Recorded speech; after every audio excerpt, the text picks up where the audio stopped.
J'ai réclamé publiquement un droit de réponse. J'ai réclamé un droit de réponse à toute une série d'éditorialistes qui, la semaine dernière, ont pris la plume pour parler de moi, en disant que j'étais un monstre dans lequel je me reconnais évidemment pas. Qui disent Parlez que de qui, là, particulièrement? j'ai entendu Jean-Michel Geoffrin Apathy, voilà, Jean-Michel Apathy, et puis Laurent Geoffrin, qui disait, Geoffrin, que j'étais un facho. Apathy disait que j'étais un extrémiste. Et alors, ces gens-là, je veux bien être extrémiste, si je m'occupe extrêmement du peuple dont je fais partie, moi je veux bien, mais extrémiste de quoi? Puis qu'est-ce que ça veut dire extrémiste?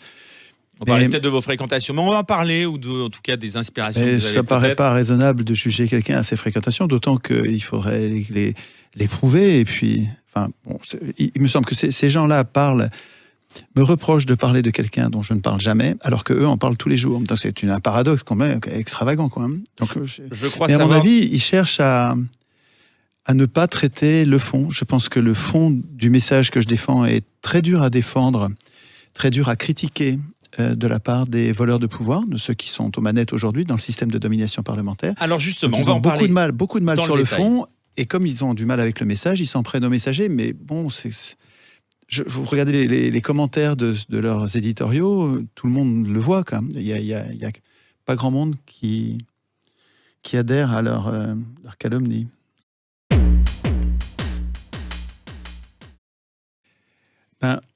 Sans qu'il y ait ce nom de gilets jaunes, mais les gilets jaunes font exactement ce que tous les citoyens devraient faire. Je les trouve exemplaires. Ce qu'ils font Pourquoi ça n'a pas à la éclaté fois plus tôt? Révolutionnaire. Je sais pas, mais moi, il y a 10 ans que je travaille là-dessus. Pourquoi maintenant?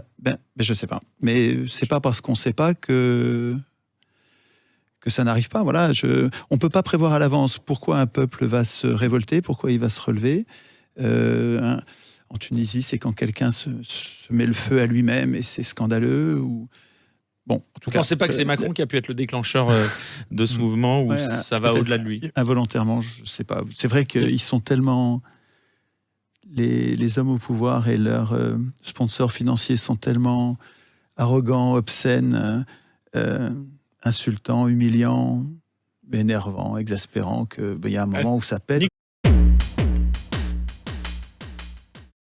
C'est pas sur les réseaux sociaux qu'ils se retrouvent, c'est sur les ronds-points. En fait, ces gens-là sortent de chez eux. Un des premiers traits exemplaires des Gilets jaunes, tous les citoyens devraient faire ça, c'est qu'ils sortent de chez eux, ils se retrouvent sur des lieux publics, des lieux de passage, et ils refont société. Il faut y aller sur les carrefours, c'est Mais qu'est-ce qui a incroyable. été le déclencheur? Comment ils se sont retrouvés sur les ronds-points? C'est une vraie question. Je sais pas, moi. Historiquement, il faudrait regarder, il faudrait étudier. Mais c'est pas ça qui est décisif. Hein. Enfin, quand vous allez trouver l'étincelle qui a mis le feu aux poudres, vous n'aurez pas trouvé le carburant. Vous ne réclamez pas la démission du président de la République, vous? On s'en fiche complètement. Le président, c'est pas lui le problème. C'est un gredin, mais si vous le remplacez sans changer les institutions, vous aurez un autre gredin à la place, vous aurez une autre fripouille. Enfin bon, c'est pas une question de personne. On n'a pas un problème de personne. C'est pas un problème de personnel politique. Les mots sont forts quand même. Vous le traitez de gredin, vous? Oui, de gredin, de voleur, de criminel. Non, mais attendez. De criminel même? Oui, de criminel. Et je peux développer. Ce gars-là est en train de sciemment de détruire la sécurité sociale. Quand vous supprimez les cotisations sociales, j'ai entendu le maire dire on va venir à bout des cotisations sociales, je vais les baisser. Il s'en vante. Tout le système hospitalier fonctionne sur la cotisation sociale. Quand vous supprimez les cotisations sociales, vous affamez financièrement les hôpitaux. C'est criminel. C'est criminel. Voilà, je viens de finir un livre remarquable sur les États-Unis, le modèle américain, dans lequel il n'y a pas de sécurité sociale, ou en tout cas c'est tellement lamentable, il n'y a que les riches qui sont soignés. Si on va vers ça, oui, c'est criminel. Il y a beaucoup de gens qui meurent aux États-Unis faute de soins. Beaucoup. Je serais très immodeste de dire que j'ai joué un rôle. J'ai joué un rôle comme tous les humains, quoi. En fait, c'est collectif. Il y a une espèce de cerveau collectif qui est en train de grandir depuis une dizaine d'années autour d'une émancipation, d'une auto-émancipation d'une population. Et l'idée vaut pour toutes les populations du monde. Alors, le rôle que joue une personne, moi j'y travaille beaucoup, donc j'ai sûrement joué un rôle, mais tout ça est collectif. C'est impossible de dire qu'une personne toute seule ne fait rien là-dedans. Il y a 10 ans, 15 ans, tous les partis politiques, tous avaient le RIC dans leur programme. Et dans tous les sondages, quand on demandait aux Français, 90% même quelquefois, disaient oui, le RIC, c'est ça qu'on veut. Donc, vous ne pouvez pas dire c'est un bord ou l'autre. Tous les partis le mettent à leur programme parce qu'ils savent que grâce à ça, ils vont être élus. En tout cas, ils vont avoir des gens qui vont aller vers eux parce que les gens en veulent. De même que la proportionnelle. Ils l'ont tous promis, ils ne l'ont jamais donné. Non, nous n'avons pas de constitution. C'est une fake constitution. Ce truc-là, c'est un faux. Pourquoi parce que ça devrait être une protection. Ça devrait être une protection contre les abus de pouvoir. Ça devrait être un texte qui institue notre pouvoir et nous protège contre les abus de pouvoir. Et au lieu de ça, c'est une prison politique. C'est là-dedans, c'est dans ce texte qu'est programmée notre impuissance politique.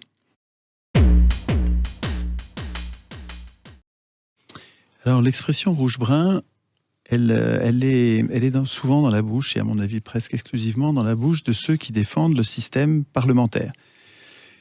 Le système parlementaire est un système de domination. C'est un système où les élus décident tout à la place des humains. Ce sont les élus qui décident tout. Et les humains sont dominés par les parlementaires. Ce système est contesté par sa gauche et par sa droite. Le système de domination parlementaire est contesté par les démocrates qui ressemblent aux anarchistes au meilleur sens du terme. Donc c'est des gens qui se méfient des pouvoirs et qui veulent, à la place de ce système de domination, mettre un système sans chef, ou en tout cas avec des chefs très contrôlés, démocratiques. Et il est contesté sur sa droite par des gens qui veulent mettre un système avec des chefs qui ont tout le pouvoir. Sur la droite, l'alternative, elle se méfie du peuple et elle veut mettre un roi, un duce, un Führer, un dieu, quoi, un père. Et attaqué par sa gauche et par sa droite, le système de domination parlementaire ne peut pas se défendre contre les démocrates en disant « méfiez-vous de Chouard, c'est un démocrate ». Tout le monde rirait. Tout le monde aime la démocratie et ce serait très difficile d'argumenter. Ils vous attaquent. Alors par contre, s'ils arrivent à mélanger les démocrates et les fascistes, mais ils aimeraient pas qu'on les appelle comme ça. Bon, mais vous saviez les autoritaires, disons, s'ils mélangent les libertaires et les autoritaires, s'ils les mélangent, ils arrivent à s'en débarrasser en disant c'est tous des fascistes. Oui, mais c'est une façon de ne pas répondre sur le fond. Bon, mais concrètement, vous aviez quand même... C'est ça, la confusion, elle consiste à dire rouge-brun. Donc en fait, ça fait 13 ans que je m'exprime sur mon blog, je parle. 13 ans, ça fait des millions de mots, des centaines de milliers de phrases. Et là-dedans, on prend une phrase, j'ai pu dire des conneries. Oui, j'ai pu en dire. Évidemment, qui dit pas de conneries? Bon. Votre réaction face aux gilets jaunes qui font des quenelles. Attendez, quand vous prenez 3-4 conneries que le gars a dit dans toute sa vie politique, là, en 10 ans, vous prenez 3-4 conneries, et puis ça tourne en boucle ensuite comme s'il disait que ça. C'est-à-dire que c'est une façon de ne pas parler de son vrai travail. C'est-à-dire ce que je dis tous les jours n'a rigoureusement rien à voir avec ces ragots, ces commérages de commère, quoi, vraiment de... Quelle est votre réaction face à ces gilets jaunes qui ont fait des quenelles? Quand on dit de quelqu'un qui conteste le système parlementaire qu'il est rouge-brun, ça permet de dire, en fait, c'est un fasciste, ça fait peur à tout le monde, et après ça, on n'a plus besoin de défendre le système de domination. Rouge-brun, c'est pas un débat, quoi. Je veux dire, rouge-brun, on est dans l'invective, mais du même coup, on n'a pas discuté du fond. Moi, je réclame un débat de fond, quoi. Je veux dire... il me semble que nous devrions faire le procès de l'élection, centralement, puisque l'élection, à mon avis, est le centre névralgique du système de domination parlementaire. Élire, ça n'est pas voter. Élire, c'est même renoncer à tout jamais à voter. C'est-à-dire que quand je mets un bulletin dans l'urne en disant « c'est toi que je choisis pour voter à ma place », ça veut dire que je ne voterai plus. Pendant 5 ans, je ne vais plus voter. C'est toi qui vas tout voter à ma place. Bon, ben ça, c'est très contestable. Il ne faut pas mélanger, il ne faut pas confondre l'élection et le vote.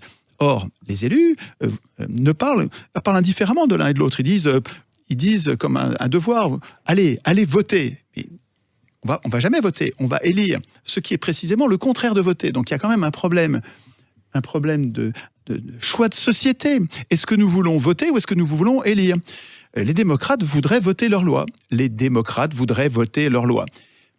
et on ne leur propose que d'élire des maîtres. Il y a un problème auquel dont on n'arrive pas à parler avec des termes clairs, en prenant le temps de définir chaque mot. À chaque fois, c'est une bouillie. Mais on s'en fout complètement. Enfin, le nom gilet jaune, mais enfin, il y a tellement de choses à dire sur le côté à la fois révolutionnaire, exemplaire, historique du mouvement des Gilets jaunes, et on est là à nous faire discutailler sur un nom de domaine, mais on n'en a rien à foutre. Enfin, c'est incroyable, quoi. Il y a beaucoup de choses à dire sur l'extrême originalité et la grande puissance de la revendication des Gilets jaunes, parce que les Gilets jaunes, en fait, ils sont débutants. Politiquement, il y a plein de gens qui n'ont jamais fait de politique, hein, jamais. Ils sont en train de débarquer. Ils débarquent avec un a priori de méfiance par rapport aux politiques. Ils disent les politiques, mais en fait, ils pensent aux politiciens, c'est-à-dire qu'ils pensent aux professionnels de la politique qui les trompent depuis une éternité. Et en fait, c'est ultra politique ce qu'ils font. Et donc, ils partent avec une défiance du politique qui est salutaire, c'est exceptionnel. C'est le meilleur point de départ d'un processus constituant. Un processus constituant, ça consiste à écrire les règles de la représentation. Or, les règles de la représentation, elles doivent surtout pas être écrites par les représentants. Elles doivent être écrites par les représentés. Ceci est décisif. Et comme c'est ça qu'ils font, les Gilets jaunes, ils sont en train de discuter sur les ronds-points des règles de la représentation avant de désigner les représentants. Ils décident comment ils vont les nommer. Élection, tirage au sort, avec quel mandat? On va y revenir dans le détail. Ouais, pendant que j'y suis, je finis, c'est pas long. Est-ce que leurs représentants, est-ce qu'ils vont tout voter à leur place? Tirage au sort des élus, c'est ça que vous... Tirage au sort de leurs représentants, oui. Les représentants, c'est les élus, voilà, mais ça peut être des tirés au sort. Pas dangereux. Ça. Ensuite, on verra après, mais c'est une idée remarquable. Ne lâchez... L'idée du tirage, ne me laissez pas... laissez-moi finir tout à l'heure, hein, mais ne repoussez pas trop vite l'idée du tirage au sort. Je sais qu'elle est... choquante au premier abord. Alors, au premier abord, on se dit, c'est quoi ce truc? Faites-lui crédit. Juste creusez un peu et vous allez voir que plus vous allez la creuser, plus elle est robuste et prometteuse. C'est une procédure remarquable parce qu'elle est accompagnée de tas d'institutions qui la rendent... Tirage au sort. Mais réfléchissez-y. Je ne dis pas qu'il faut qu'on tire au sort. Je dis que nous sommes les représentés. Donc pas les élus, les représentés. Nous sommes les seuls légitimes et aptes à décider si nous voulons l'élection, le tirage au sort. Quel est le débat, quel est le mandat que nous voulons donner? Est-ce que nos représentants, on veut qu'ils décident tout à notre place? Ou est-ce qu'on veut qu'ils préparent les décisions et qu'ensuite ils reviennent sur le rond-point pour nous les faire voter? Donc c'est tout à fait différent. Le représentant qui décide tout à notre place ou le représentant qui nous prépare les décisions et qui ensuite vient nous les faire voter, vous comprenez qu'il y a un paradigme tout à fait différent de la représentation. Ensuite, j'ai presque fini. Ensuite, comment on les contrôle? Comment on les surveille pendant qu'ils nous représentent? Les Gilets jaunes sont en train d'imaginer un système qui est tout à fait révolutionnaire, qui consiste à le représentant... Nous avons tous un téléphone et le représentant, nous lui donnons le mandat, nous lui donnons la consigne de poser son téléphone sur un meuble pendant la négociation pour qu'en live Facebook, réseau social, pour qu'en live on puisse le voir en train de nous représenter et on puisse voir son adversaire, enfin en tout cas la personne avec qui il négocie en notre nom, pour voir comment ça se passe. Et qu'ensuite, dernier point, comment donc le voir vraiment jusqu'au plus fin détail de la représentation. Et enfin, comment on peut le révoquer? Comment on peut le révoquer quand on s'aperçoit que, attends, on avait dit que tu dirais ça et ça, et tu es en train de dire autre chose, il faut que nous puissions lui retirer notre mandat. Quand on s'aperçoit qu'il nous trahit, volontairement ou pas, quand on s'aperçoit qu'il se trompe sur la représentation, les représentants sont légitimes à dire nous sommes mal représentés et il faut que ça cesse. Donc, en tout cas, on n'est pas obligé d'être aussi radical dans les mesures de contrôle et de révocation. Tout ça se discute, mais ça se discute entre représentés. Or, ce que font les Gilets jaunes, c'est précisément ça. Et ce qu'ils font, et ils sont une petite partie de la population, mais toute la population devrait le faire. Les Gilets jaunes, en cette matière, et vous allez voir en d'autres, il y a d'autres sujets, ils sont exemplaire. Alors, c'est maladroit, il y a des contradictions, ils se contredisent. Tout ça est complètement en gestation dans une espèce de chaos qui ne retire rien à la puissance de la qualité du processus constituant. s'en fout des élections européennes. Le Parlement européen n'a aucun pouvoir. Rien, aucun pouvoir. Et nous n'avons pas... Rien. Alors là, on peut en parler 8 heures. En tout cas, le pouvoir, il est tout à fait symbolique. Et de toute façon, ça n'est pas notre pouvoir. C'est encore une fois le pouvoir de maître. Il est question de désigner des maîtres. Nous n'avons pas, nous représentés, nous n'avons pas le moins du monde négocié, discuté, réfléchi et décidé du mode de représentation des institutions européennes. Donc, elles sont profondément illégitimes. Les institutions européennes sont, comme les institutions françaises, très profondément illégitimes. C'est pas que nous sommes mal représentés, c'est que nous ne sommes pas du tout représentés. Mais évidemment, mais évidemment, pas de l'Europe, de l'Union européenne. L'Union européenne est un piège politique complet. Pas question de sortir de l'Europe. L'Europe, on y est et on y restera. C'est une réalité physique.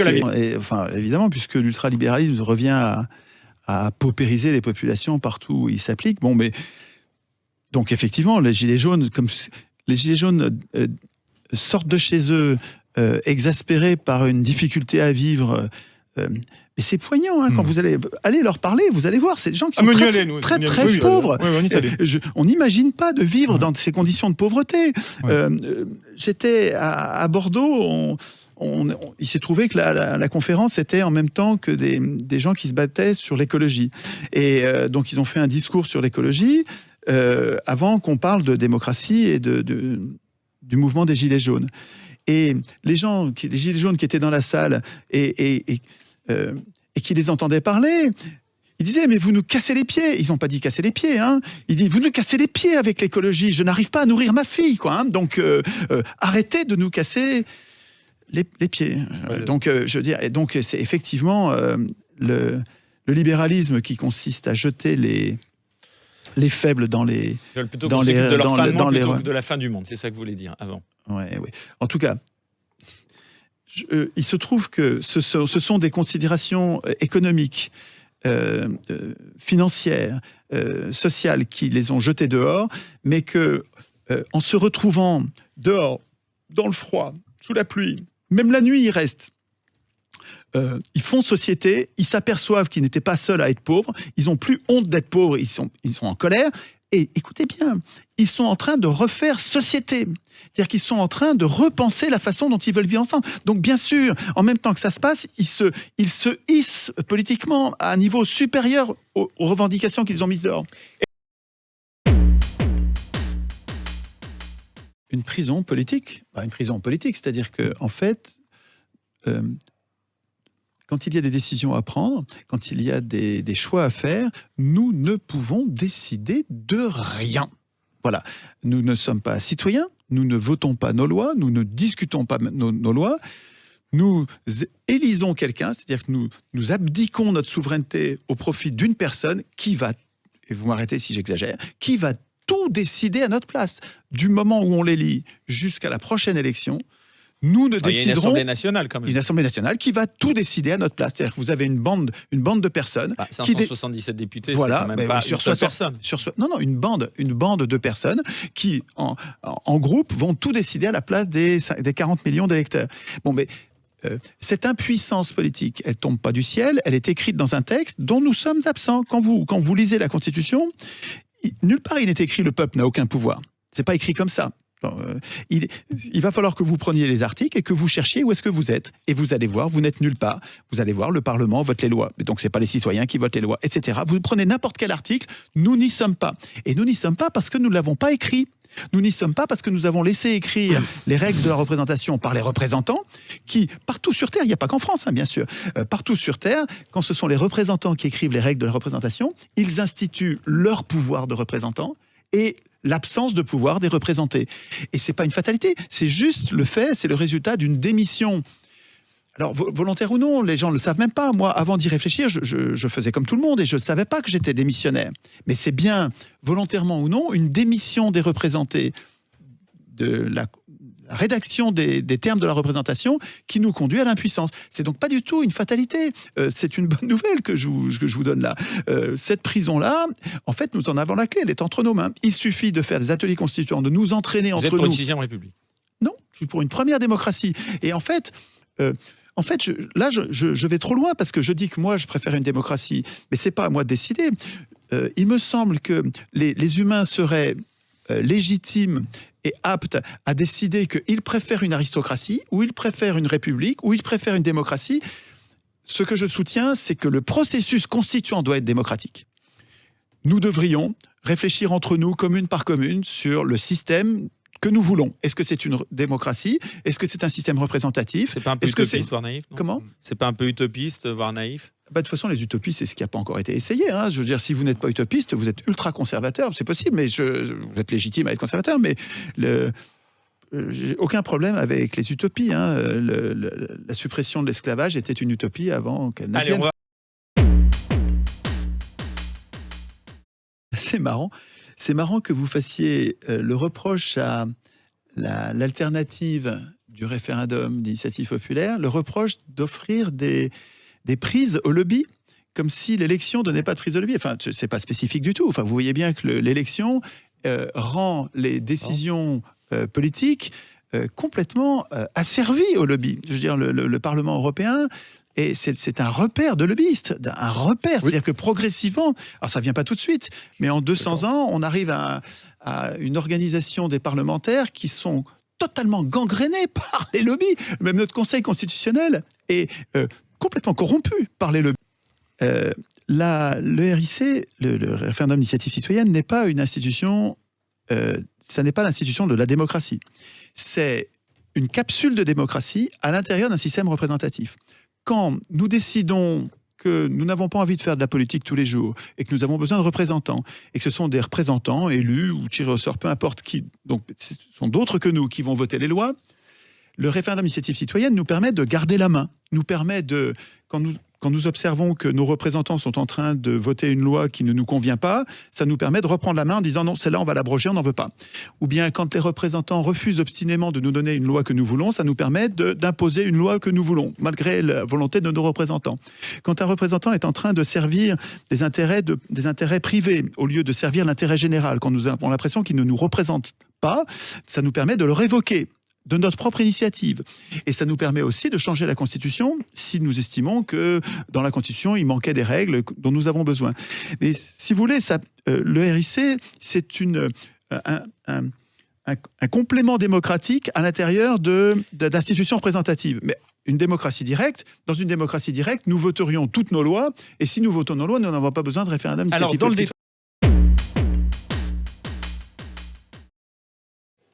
je vais vous donner mon avis, mais ça n'est que mon avis. Parce qu'on recevait Luc Ferry qui nous disait, par exemple, la semaine dernière, le Front National va demander un référendum sur peut-être la peine de mort, un autre sur l'ISF. Et alors on va être tout le temps consulté. Et alors là, c'est ça qu'on demande justement. Précisément, ce qu'on demande, c'est voter. On a marre des lits, on voudrait voter. Donc, vous êtes en train de nous dire on va trop voter, mais justement, c'est ça que nous souhaitons. Nous voudrions voter plus. Donc, élire moins et voter plus. Alors, sur quel domaine et avec quelles limites? Ce que je dis, avant de vous donner mon avis sur la question, ce que je dis, c'est que c'est pas aux représentants de décider ça. Décider quelle va être la portée de la souveraineté, parce que c'est une question de souveraineté. Ce dont il est question de trancher avec le référendum d'initiative citoyenne, avec les limites ou pas du référendum d'initiative citoyenne, c'est de la souveraineté. Qui va décider ? Et cette question-là, elle ne doit pas être traitée par les représentants. Elle doit être traitée par les représentés. Nous qui ne sommes pas au pouvoir, nous sommes les seuls à être légitimes pour dire voilà quelle va être la portée de notre souveraineté. Et donc, moi je préférerais, et c'est à vous d'opiner de votre côté, c'est à vous d'opiner, c'est à chacun d'opiner. Moi je préférerais que la souveraineté soit une souveraineté totale. Je ne vois pas pourquoi elle serait limitée. Mettez-moi quelqu'un en face qui va défendre l'idée que... Dans quel délai, par exemple ? Mettez-moi en face de quelqu'un qui va me dire voilà un sujet sur lequel le référendum ne devrait pas pouvoir traiter. Par exemple, en Italie, ils n'ont pas le droit de faire des référendums en matière fiscale. Sur les impôts. Je voudrais bien voir quelqu'un qui arrive à justifier cette restriction. Qui êtes-vous, vous qui dites, qui êtes-vous pour dire au peuple, bon, tu es peuple, tu vas être souverain, mais pas en matière fiscale. Quelle est la légitimité de l'être humain qui ose dire de quelle supériorité, de quel promontoire parle-t-il quand il dit le peuple peut faire ci et ça, mais ça, il peut pas. C'est juste, politiquement, sur le plan de la philosophie politique, c'est indéfendable. de quel point de vue allez-vous parler quand vous allez dire le peuple ne peut pas décider sur tel et tel et tel sujet? Mais évidemment, tous les acteurs politiques, tous les acteurs la stabilité de la République, ça va promettre. Hein. Mais pourquoi? Mais attendez, il s'agit pas... On n'aura plus le droit d'être impopulaire du tout. Mais évidemment. On n'aura plus le droit d'être impopulaire. C'est incroyable que vous trouviez ça dangereux. On ne sait pas qu'il y a des lois qui peuvent paraître au départ impopulaires, mais qui sont nécessaires pour éclairer l'opinion. Si vous prenez... Faites attention, parce que les référendums, on ne va pas les... regardez la façon dont nous les instituons. Il ne s'agit pas de poser une question et d'avoir une réponse immédiate sans avoir éclairé l'opinion. On n'est pas tous des spécialistes, Étienne Chouard. Oui, non, mais il n'est pas question d'être des spécialistes. En matière de politique, il n'y a pas de spécialistes. Hein. En démocratie, l'idée, le postulat démocratique, c'est que pour décider, nous sommes égaux.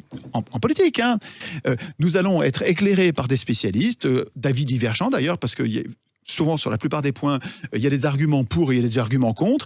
Or, pour opiner correctement, il faut que l'opinion soit éclairée en ayant vu non seulement les arguments pour, non seulement les arguments contre, mais des controverses où l'on voit ça s'affronter pendant longtemps, pendant 6 mois, pendant 1 an. Il faut qu'il y ait une mise en scène des conflits pour que nous voyions les uns s'empailler avec les autres, pour que progressivement, nous apprenions quels sont les tenants et les aboutissants de ce sur quoi on va voter. Et puis, une fois qu'on a passé 6 mois, 1 an à discuter d'un sujet, eh ben oui, le peuple va pouvoir voter. Vous acceptez bien qu'il élise. Je ne vois pas pourquoi vous n'acceptez pas qu'il puisse voter. Nicolas Vidal. Vous avez raison de penser qu'il y a un risque d'incompétence, mais que la qualité des débats contradictoires qui va séparer le moment de l'initiative et le moment du vote, la qualité des débats... Quel délai moi, je dirais 6 mois minimum, alors que je vois souvent passer 3 mois maximum.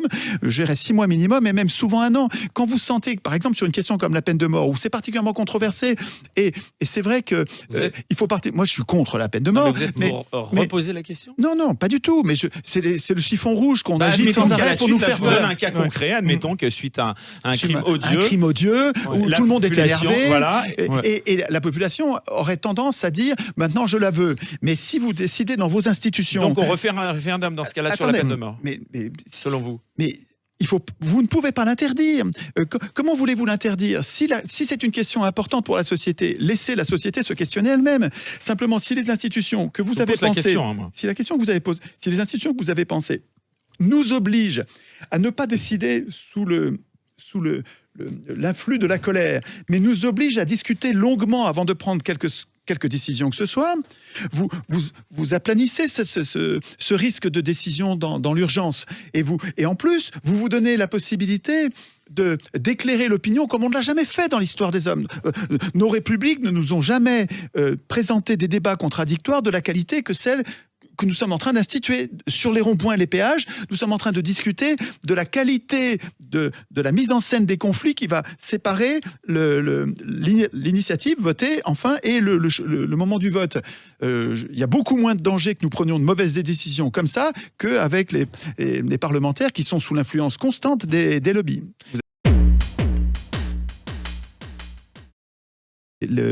L'opinion a besoin de ces médias, de ces journalistes. Moi, je me fais une très haute idée du métier de journaliste. Pour moi, le journaliste, c'est une sentinelle du peuple. C'est quelqu'un qui doit éclairer l'opinion et le défendre contre tous les éventuels complots.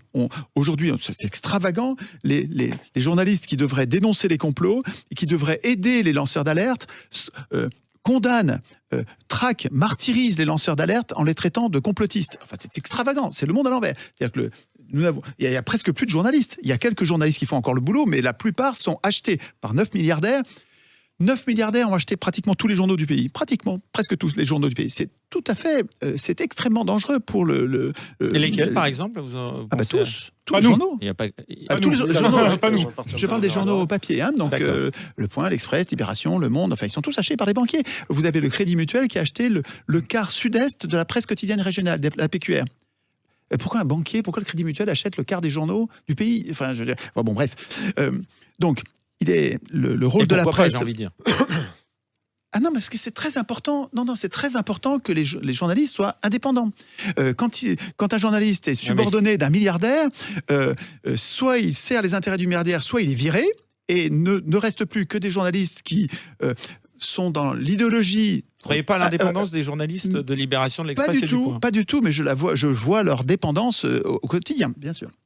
Alors, sur le RIC, sur le référendum d'initiative citoyenne, il va être extrêmement important d'avoir des médias rendus indépendants des riches. Il est parfaitement stratégique. C'est Internet? Pas négociable. Non, mais ça suffit pas du tout. Internet, c'est un pis-aller. Et c'est précieux dans le contexte du noyautage des médias par les riches, mais c'est un pis-aller. Sur Internet, tout le monde parle en même temps, personne écoute. Il n'y a personne qui écoute, enfin, quand tout le monde parle en même temps, donc c'est très imparfait comme média.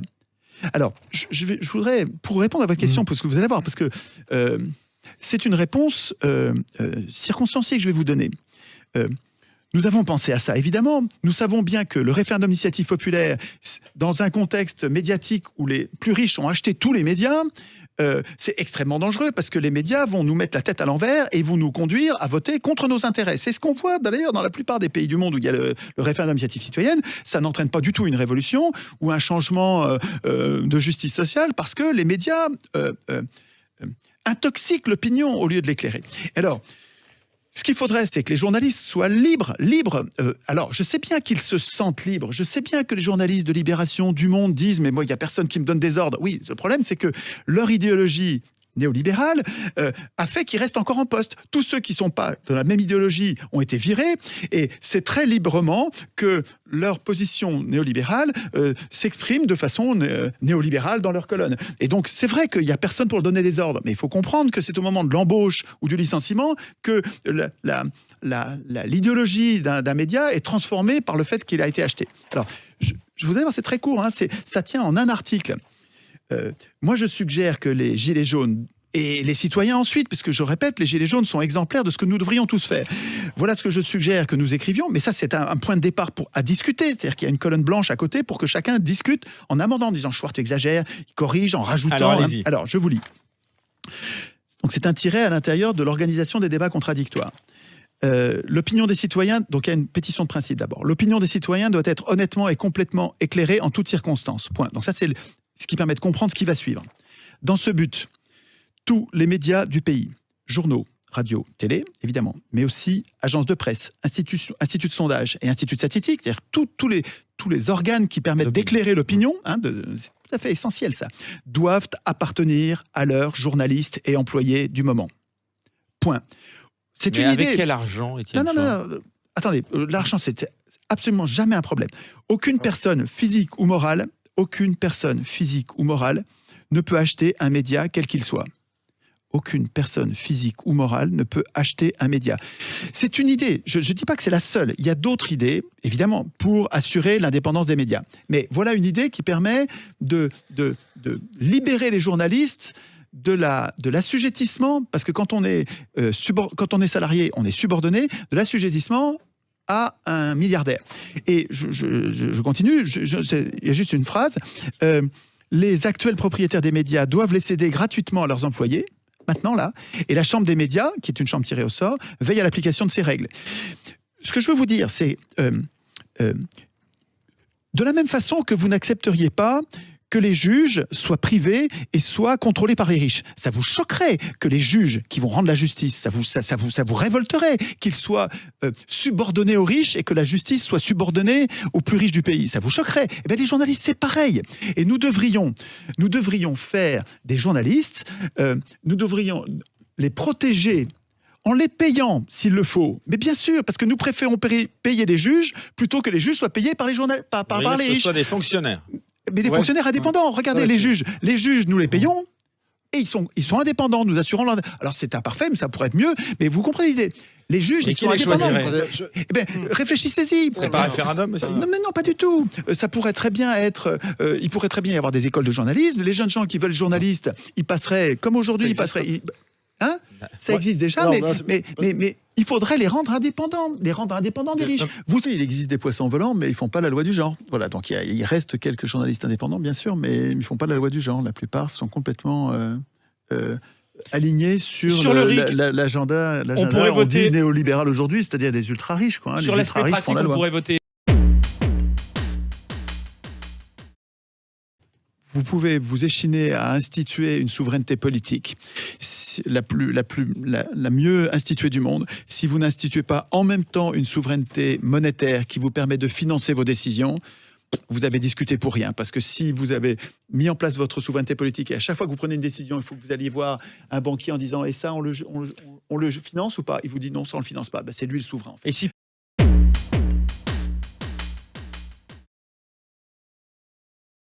Vous ne posez pas la question pour les lois. Sur les lois, ça fonctionne comme ça. Hein, les parlementaires, les 49%, ils sont écrasés, laminés par les 51%. le quorum, ce serait 50% plus une voix pour vous. Si vous avez un meilleur moyen, ça m'intéresse. Mais pour l'instant, la majorité, c'est un pis-aller pour tout le monde. Tout le monde préférait, depuis le bon seuil, selon vous. Attendez. Depuis la nuit des temps, les humains préféraient prendre leurs décisions à l'unanimité. Mais quand les groupes deviennent des grands groupes, c'est plus possible. Donc, on décide à la majorité, faute de mieux, c'est un pis-aller, on ne peut pas faire autrement. Mais écoutez bien, pour l'instant, dans le système électoral, nous sommes condamnés à un système de partis, c'est l'élection qui fait qu'il y a des partis, dans lequel le parti qui a gagné a tout gagné pendant 5 ans. Donc pendant 5 ans, c'est lui qui va décider de toutes les lois, et les 49%, ils vont être écrasés pendant 5 ans. Le système qu'on pourrait imaginer, c'est un système dans lequel nous votons nos lois, et à ce moment-là, c'est vrai que loi par loi, il va y avoir à chaque fois 49-51, un risque. Ce serait une simple question, qui rédige la loi ensuite, ça aussi, il faudrait la poser. Oui, alors ça peut être des représentants qui préparent la loi, mais c'est nous qui la votons. Mais oui, mais je suis pas du tout hostile à la représentation. Enfin, c'est un mauvais procès.